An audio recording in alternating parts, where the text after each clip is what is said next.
Morning बच्चों। First paper unit second हमारा next topic है फैमिली एंड किनशिप, परिवार और नातेदारी। सामान्यतः परिवार और नातेदारी शब्द को हम एक साथ इस्तेमाल करते हैं, लेकिन हम एक एक करके अपना प्रेजेंटेशन प्रस्तुत करेंगे या डिस्कस करेंगे यहाँ पर। तो आज जो हमारा टॉपिक है वो है फैमिली यानी परिवार। हम सभी इस शब्द से परिचित हैं क्योंकि हम सभी परिवार में रहते हैं। हाँ, परिवार का स्वरूप अलग अलग हो सकता है, किसी का जॉइंट फैमिली, किसी की एक्सटेंडेड फैमिली, किसी का न्यूक्लियर फैमिली और किसी का सिंगल पेरेंटहुड भी हो सकता है। तो परिवार के स्वरूप अलग अलग हो सकते हैं, सदस्यों की संख्या के आधार पर, विवाह के प्रकार के आधार पर, सत्ता के आधार पर, ऐसे बहुत सारे प्रकारों की हम यहाँ चर्चा करेंगे। लेकिन मोटे तौर पर हम जनरली दो ही प्रकार की बात करते हैं, एक तो किनशिप संयुक्त परिवार और एक न्यूक्लियर परिवार। इसी तरह जब हम परिवार शब्द सुनते हैं तो आपने देखा होगा कि परिवार शब्द सुनने के बाद हम लोग कहते हैं कि जहां माता पिता और उनकी संतान निवास करती है उसे हम परिवार कहते हैं। तो दो शब्द जो इंटरप्रेट करने में बच्चे कंफ्यूज होते हैं वो क्या, कि विवाह के लिए जब विवाह को परिभाषित करना हो तो हम लिखते हैं, कई बच्चे ये स्टूडेंट्स डेफिनेशन में लिख देते हैं पति पत्नी, है ना, जबकि विवाह जो होता है वो स्त्री पुरुष के मध्य होता है, विवाह के पश्चात वो पति पत्नी बनते हैं। और परिवार जब आप लिखेंगे तो परिवार के लिए पति पत्नी से निर्मित समूह बोल सकते हैं, लेकिन विवाह में हम स्त्री पुरुष लिखते हैं। ठीक है, तो ये थोड़ा सा डिफरेंस है। जब आप परिभाषा लिखते हैं या परिभाषित करते हैं तो आपको, चूंकि विवाह के बाद पति पत्नी बनते हैं, उससे पहले वो स्त्री पुरुष या महिला पुरुष के रूप में ही आप उन्हें काउंट करेंगे। लेकिन जब आप परिवार की परिभाषा लिखते हैं, विवाह की परिभाषा लिखते हैं तो महिला पुरुष और इधर पति पत्नी लिखेंगे। चलिए, थोड़ा सा कंफ्यूजन है जो अक्सर आप लोग देखेंगे कि फैमिली की डेफिनेशन जब देते हैं तो पति पत्नी और संतान से निर्मित समूह परिवार कहलाता है, और जैसे विवाह को भी कई बार कह देते हैं पति पत्नी के मध्य यौनिक संबंधों की स्वीकृति को विवाह कहते हैं। तो पति पत्नी नहीं है, वो स्त्री पुरुष के मध्य यौनिक संबंधों की स्वीकृति विवाह कहलाता है। चलिए, ये तो थोड़ा सा क्लैरिफिकेशन था जो हमें स्टार्टिंग में करना था। अभी हम यहाँ पर परिवार के बारे में विस्तृत रूप से पढ़ेंगे। परिवार बेसिकली क्या है? एक प्राथमिक समूह है। आप लोगों ने जब समूह शब्द पढ़ा था तो आपने प्राथमिक समूह शब्द भी पढ़ा था, प्राथमिक समूह और द्वितीयक समूह। और हमने ये भी पढ़ा था कि कूले ने परिवार, पड़ोस और मित्र समूह या पीयर ग्रुप को प्राथमिक समूह का उदाहरण माना। उन्होंने कहा कि केवल ये तीन समूह जो है ये प्राथमिक समूह है और बाकी सब सेकेंडरी ग्रुप है, द्वितीयक समूह है। इसीलिए हम यहाँ पर जब स्टार्ट करते हैं तो कहते हैं कि ये एक प्राथमिक समूह है। तो परिवार किसी भी समाज की आधारभूत सामाजिक संस्था, यानी किसी भी समाज का जो आधार है, सबसे इंपॉर्टेंट जो इंस्टीट्यूशन है वो क्या है? फैमिली। तो फैमिली एक इंस्टीट्यूशन है, एक ग्रुप है, प्राइमरी ग्रुप है, एक इंस्टीट्यूशन भी है। ये सारे शब्द जो आपने पहले पढ़े हैं, समिति, संस्था, समूह, प्राथमिक समूह, द्वितीयक समूह, इन सबको जब हम आगे जितने लेसन्स पढ़ेंगे वहां पर ये शब्द यूज होंगे तो आप अंतर करना सीख जाएंगे कि फैमिली एक ग्रुप भी है, एक प्राइमरी ग्रुप भी है, फैमिली एक इंस्टीट्यूशन भी है। क्योंकि हमने ये भी पढ़ा था कि हर समूह की एक संस्था होती है, ठीक है ना। संस्था में समूह नहीं होता, लेकिन समूह में संस्था अनिवार्य है, क्योंकि हर समूह के अपने नियम, कायदे, रूल, रेगुलेशन, नॉर्म्स, वैल्यूज होते हैं, तो वो उस समूह की संस्था होती है। इसी तरह परिवार भी एक संस्था है, परिवार की भी एक संस्था है। तो परिवार किसी भी समाज की सबसे इंपॉर्टेंट या बेसिक स्ट्रक्चर सामाजिक संस्था है और इसे हम प्राथमिक समूह के रूप में व्यक्त करते हैं। ठीक है, ये एक प्राइमरी ग्रुप है। परिवार मनुष्य की जैविकीय यानी शारीरिक, फिजिकल, मनोवैज्ञानिक और सामाजिक आवश्यकताओं को संतुष्ट करता है। तो फैमिली का इंपॉर्टेंट रोल, क्यों इसको बेसिक इंस्टीट्यूशन मानते हैं? क्योंकि मनुष्य की जितनी भी आवश्यकताएं, सामाजिक, मनोवैज्ञानिक, शारीरिक, उन सब आवश्यकताओं की पूर्ति जो है वो परिवार करता है।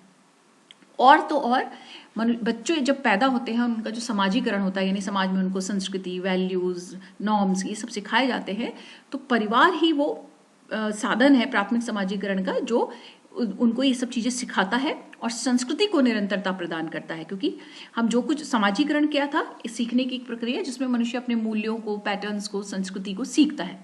तो और सिखाने की एजेंसी कौन हो गई? परिवार।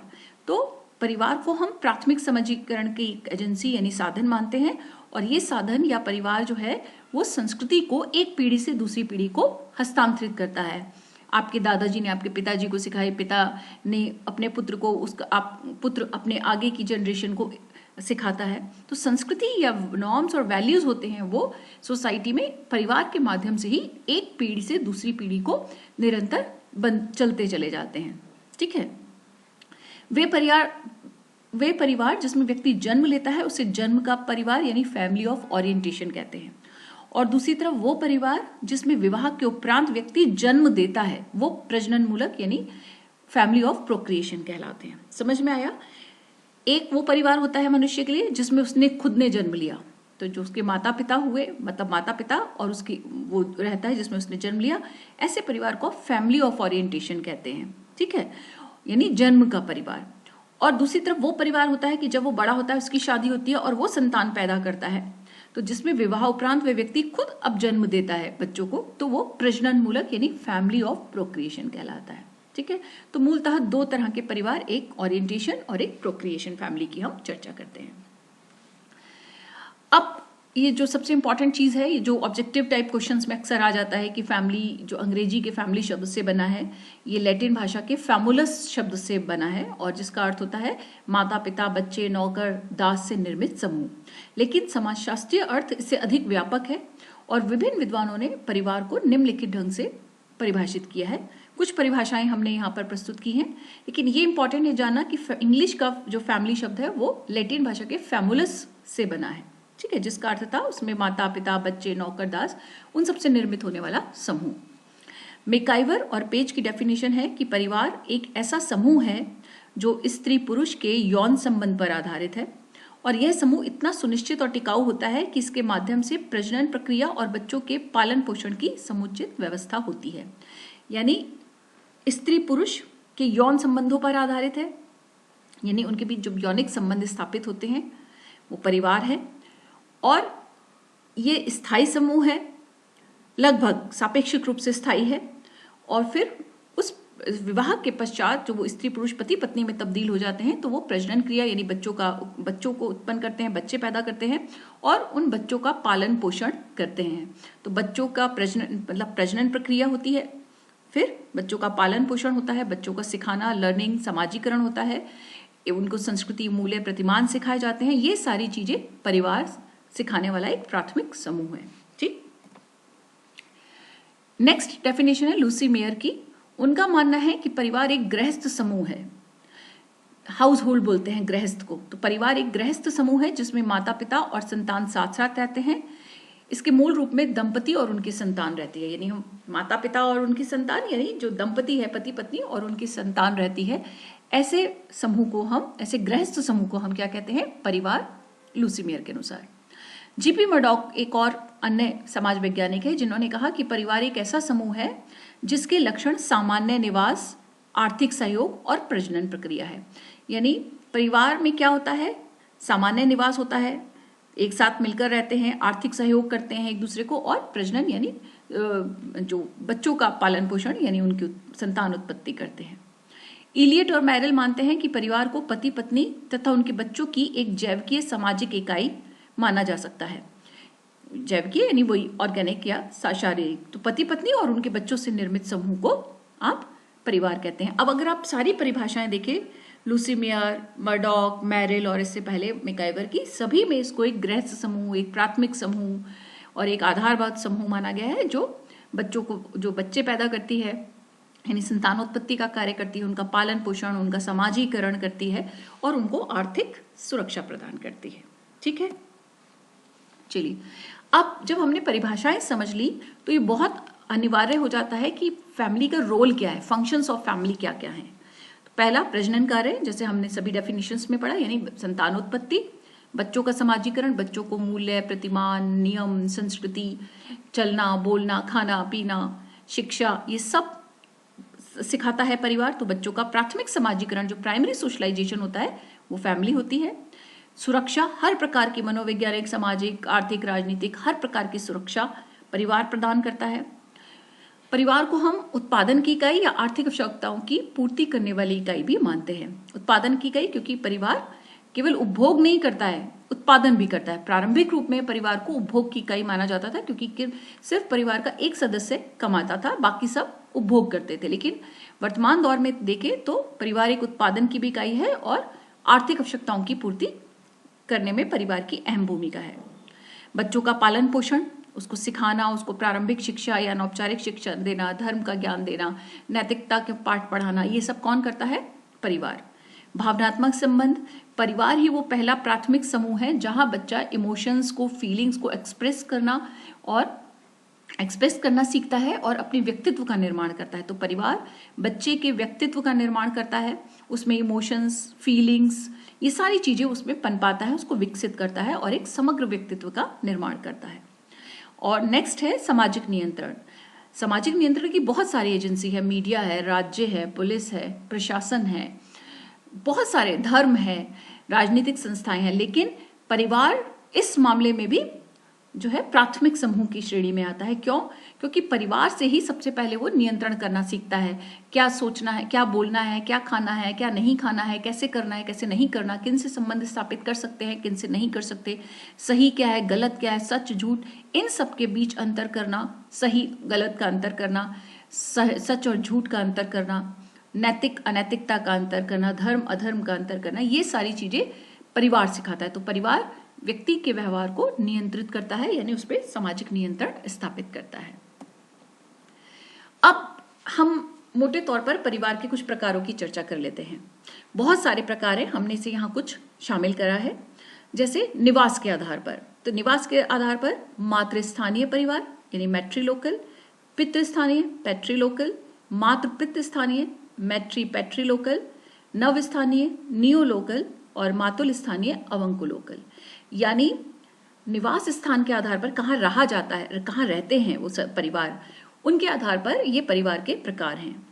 आप जब ऑब्जेक्टिव क्वेश्चन अटेम्प्ट करते हैं किसी कॉम्पिटिटिव एग्जाम में या ट्रेडिशनल एग्जाम में, तो इस तरह के क्वेश्चन आते हैं कि इसको क्या कहते हैं, इसको क्या कहते हैं, कौन से परिवार को किस नाम से जाना जाता है, या मैट्रीलोकल फैमिली की कोई फीचर्स बताइए, तब आपको ये सब प्रकार वहाँ काम आते हैं।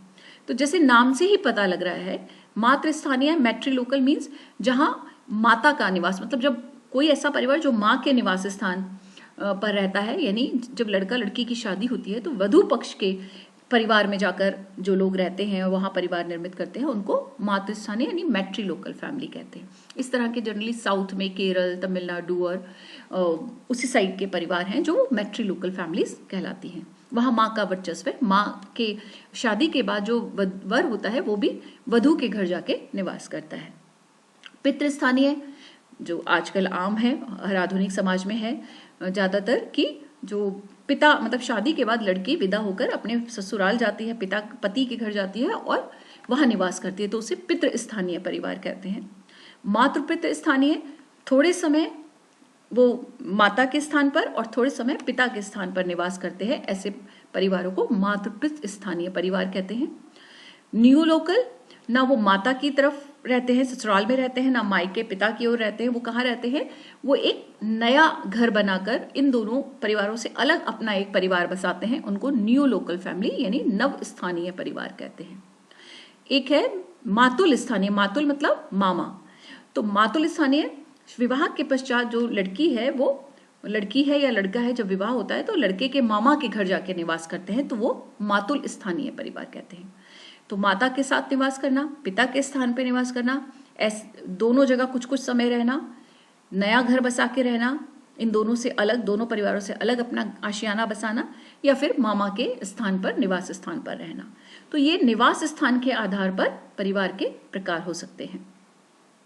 नेक्स्ट देखिए वंश क्रम के आधार पर, यानी जो हमारा लीनिएज है, वंश है, उसके आधार पर परिवार के दो प्रकार हैं मोटे तौर पर, मातृवंशीय, पितृवंशीय। नाम से ही है, जहां वंश की जो गिनती होती है कि आप किस वंश के हैं, वो माता की तरफ से होती है ना।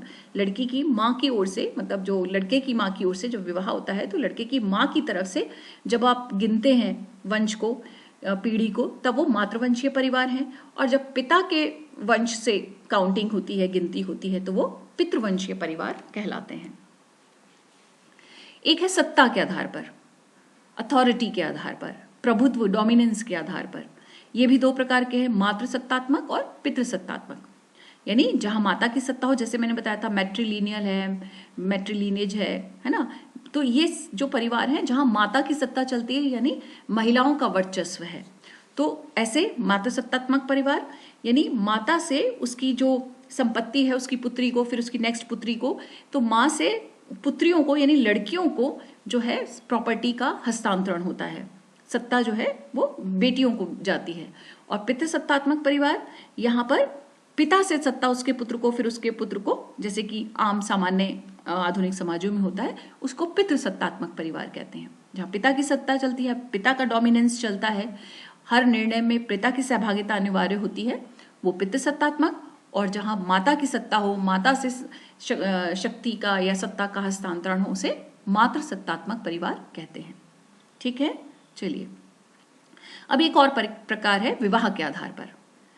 मोनोगेमस एक विवाही परिवार, पॉलीगेमस बहुविवाही परिवार, पॉलीएंड्रस बहुपति विवाही परिवार और पॉलीगाइनस बहुपत्नी विवाह परिवार। यानी ऐसे परिवार जिनमें केवल एक विवाह को मान्यता दी जाती है, यानी पुरुष जो है या स्त्री है जो एक ही पुरुष या स्त्री से विवाह कर सकता है, जब तक जीवित है तब तक, उसकी मृत्यु के बाद वो फिर दूसरा विवाह कर सकता है, तब भी वो एक मोनोगेमस फैमिली हुई, क्योंकि उसकी मृत्यु के पश्चात उसने विवाह किया, उसके जीवित रहते नहीं किया, तब वो मोनोगेमस फैमिली कहलाती है, यानी एक विवाही परिवार। ऐसे परिवार जिसमें केवल एक विवाह को ही मान्यता दी जाती है।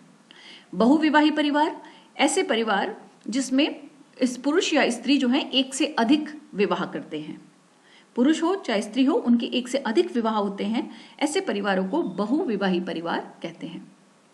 उदाहरण, इसको हम वापस पुनः दो भागों में विभाजित किया गया है, बहुपति और बहुपत्नी। बहुपति विवाह परिवार, पत्नी एक और अनेक पति। बहुपति है ना, पति बहुत है, पत्नी एक है, यानी एक स्त्री के एक से अधिक विवाह होते हैं और उसके एक से अधिक पति बनते हैं, तो वो बहुपति विवाही परिवार। जैसे उदाहरण के लिए आपके महाभारत में है, किसका हुआ था विवाह? द्रौपदी का। 5 पांडवों की एक पत्नी थी, तो एक पत्नी और 5 पति, तो बहुपति विवाही परिवार। बहुपत्नी विवाही परिवार इसका जस्ट अपोजिट है, उसमें एक पति की, एक पुरुष की अनेक स्त्रियों से शादी होती है, तो एक पति अनेक पत्नियां, वो पॉलीगाइनस फैमिली कहलाती है। पॉलीजीनस कोई प्रोनाउंस करता है, कोई पॉलीगाइनस इस्तेमाल करता है। तो एक विवाह की मान्यता हो ऐसे परिवार में। बहुविवाही जहां पुरुष और स्त्री दोनों एक से अधिक विवाह कर सकते हैं। बहुपति जहां एक पत्नी के या एक स्त्री के अनेक पति हों ऐसे परिवार, या बहुपत्नी विवाही परिवार जहां एक पुरुष की अनेक पत्नियां हो, एक से अधिक पत्नियां हो, ऐसे को हम बहुपत्नी विवाही परिवार कहते हैं। अब एक लास्ट और प्रकार की हम यहां चर्चा कर लेते हैं, वो है आकार के आधार पर या सदस्यों की संख्या के आधार पर। संयुक्त परिवार और एकाकी परिवार। एक और भी हम इसमें ऐड कर सकते हैं चाहे तो, विस्तृत परिवार, एक्सटेंडेड फैमिली। संयुक्त परिवार की परिभाषा, आप में से बहुत सारे लोग संयुक्त परिवार में रहते होंगे या रह चुके होंगे।